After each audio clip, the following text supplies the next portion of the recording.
Oui, bonjour. Aujourd'hui, le 9 mars, je continue ma tournée à Montréal pour sensibiliser les intervenants influents dans le secteur de la légalisation du cannabis qui font de façon totalement croche, puis sans qu'on prenne en considération les acteurs présents qui sont finalement les mariculteurs.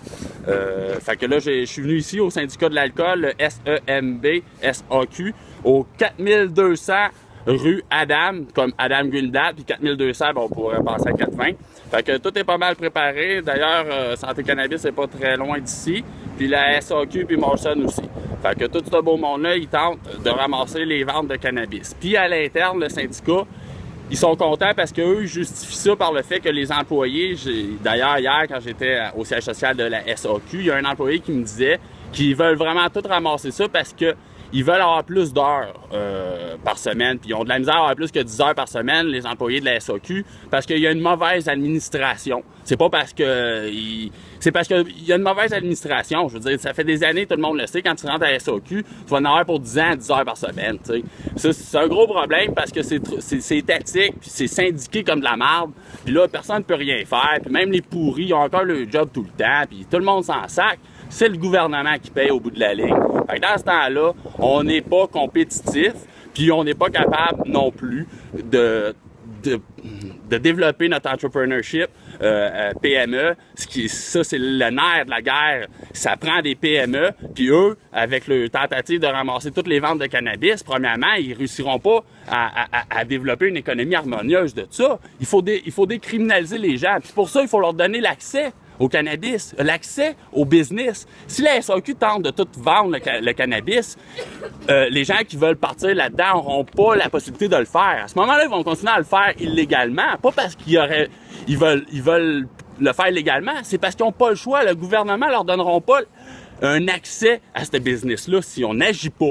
Fait que la SAQ, ça veut ramasser toutes les ventes de weed, il va falloir qu'ils prennent en considération qu'on parle pas rien que de remplir les coffres de l'État, mais bien de décriminaliser nos citoyens, puis d'ôter ça de la portée des jeunes puis des enfants. Puis la SAQ, ils font la promotion à clair de l'alcool. T'appelles là-bas, puis te mettent en attente, puis ils te font la promotion de l'alcool. Puis là, en plus de ça, si l'employé, il manque des heures, il va aller vendre du pot. Fait que là, il va être dans un endroit où c'est qu'il y a de l'alcool, puis dans un endroit où il y a du pot. Il va être dans drogue clair, là, c'est pas bon pour l'employé. Il va être à risque aussi. On parle de drogue pareil, là, je veux dire, on fait pas la promotion de la drogue. Puis si eux, ils veulent ramasser le cannabis, ben il va falloir qu'ils mettent en considération que leur publicité sur l'alcool, ben il va falloir qu'ils fassent ça comme ça pour qu'il équivaut à la publicité du cannabis. Si c'est nos publicités sur le cannabis, ben c'est nos publicités sur l'alcool aussi. Fait que les ventes d'alcool vont faire ça de même, tu sais. Puis là, le drapeau, là, hein, on entend parler du drapeau du Québec là, qui flotte au-dessus de la SAQ, là, puis là, qui veut l'ôter pour économiser 400$. Là. La vraie raison de ça, là, j'ai appelé Octane Stratégie, je leur ai envoyé un email. Là. Octane Stratégie, c'est eux qui s'occupent de la mise en place du marketing pour que la SAQ ramasse ça. C'est préparé. Ça a été enlevé pour pas que le cannabis, mais qui se mette en vente, qu'il soit représenté par un drapeau du Québec. C'est pour ça qu'ils veulent l'ôter, les drapeaux. C'est pas pour économiser de l'argent. C'est parce qu'ils veulent pas mettre le drapeau du Québec avec le drapeau avec le pote. Puis tant qu'à moi, on devrait tous les ôter, les drapeaux du Québec qui sont au-dessus d'une zone où c'est qu'on vend de l'alcool. L'alcool, c'est mauvais, c'est la pire drogue que l'homme a mis sur terre. Il faut ôter l'alcool.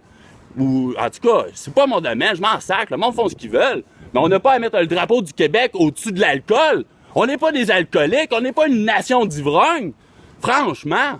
Puis là, eux, après ça, ils essayent de prendre la vente du cannabis. Qu'est-ce qu'ils vont faire avec ça? Ils vont faire de la publicité, tu vas appeler là, ils vont te proposer de fumer des joints, ils vont avoir leur cave à culture, là. Tu vas aller là, tu vas mettre tes graines, c'est eux qui vont le faire pousser, ils vont tout faire, ils vont te la vendre un prix de fou. Ils vont tout acheter ça, ces grosses corporations. Fait que c'est Katia Lalièvre qui s'occupe de ça. Là. Aujourd'hui, j'ai essayé de venir la voir, puis là, elle n'est pas là, blablabla, là, ils disent tout le temps ça. On était supposés de se rencontrer hier, elle ne respecte pas ses ententes. Ils ont des responsabilités à prendre. L'actionnaire principal de la SAQ, c'est le Québec, puis le Québec, c'est nous autres. C'est pas le style gouvernement, c'est les citoyens. Mais je suis pas vraiment fâché, là, sinon, là. Puis ils sont cool pareil, là, je suis allé les voir, ils sont drôles pour vrai, là. C'est un syndicat. Anyway, ça l'en prend pareil. Fait que c'était ça pour le SEMB-SAQ. le futur syndicat du cannabis. Et non du crime organisé, du cannabis et de l'alcool. Ça ressemble, hein? On dirait qu'on s'en va vers un crime organisé. Anyway, ils sont là-dedans depuis tellement longtemps, ils connaissent ça. Merci beaucoup, au revoir.